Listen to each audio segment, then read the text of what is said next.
Claudine Barreto Hi nagtrabaho pa guys! din kahit Today pinurol sasama ko ang kayo kanyang sa ina. isa sa mga Barreto ginagawa family ko ayaw ng na bisita sa trabaho. buron ng ina. One of Gusto the ng many hats that I privacy. wear.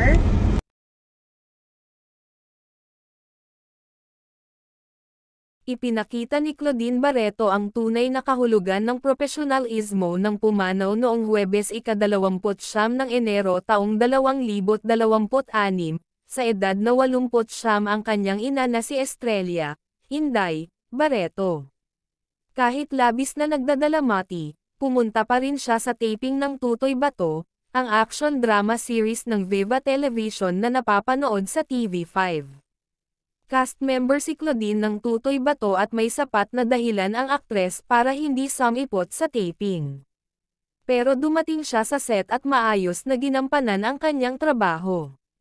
Nakunan ng video ang paglapit at pakikiramay ni Mark Anthony Fernandez kay Claudine, pati na ang paghalik niya sa noo ng kanyang dating karelasyon, na malungkot ang mukha nang magkita sila sa set ng Tutoy Bato.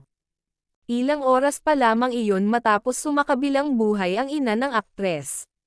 Binawian ng buhay ang nanay ni Claudine sa St. Luke's Medical Center sa Bonifacio Global City, Taguig City noong Huwebes ng umaga.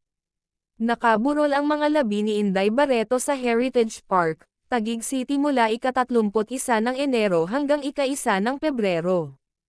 Nakikiusap ang mga nagmamahal at nagmamalasakit sa pamilya Barreto na bigyan sila ng pribado na pagluluksa at igalang ang kanilang pagdadalamati.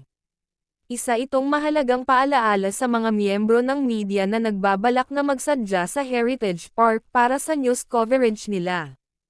Samantala, makikita naman ang actress na si Claudine habang ito ay nasa set, ay kinakausap nito ang isang paru-parong lumapit sa kanya, at halatang malungkot ang actress kung saan, ay siya ang laging pinagtatanggol ng kanyang ina, at noong nakaraang mga buwan lamang bago ito pumanaw, ay nakapanayam pa ang ina nito, kung saan, ay pinagtanggol si Claudine sa dating asawa nito na si Raymart Santiago at sa kapatid nito na si Marjorie Barreto.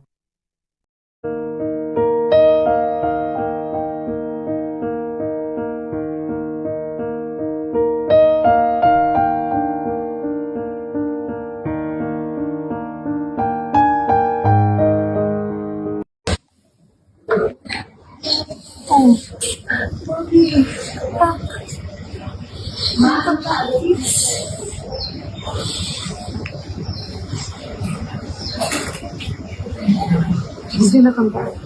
But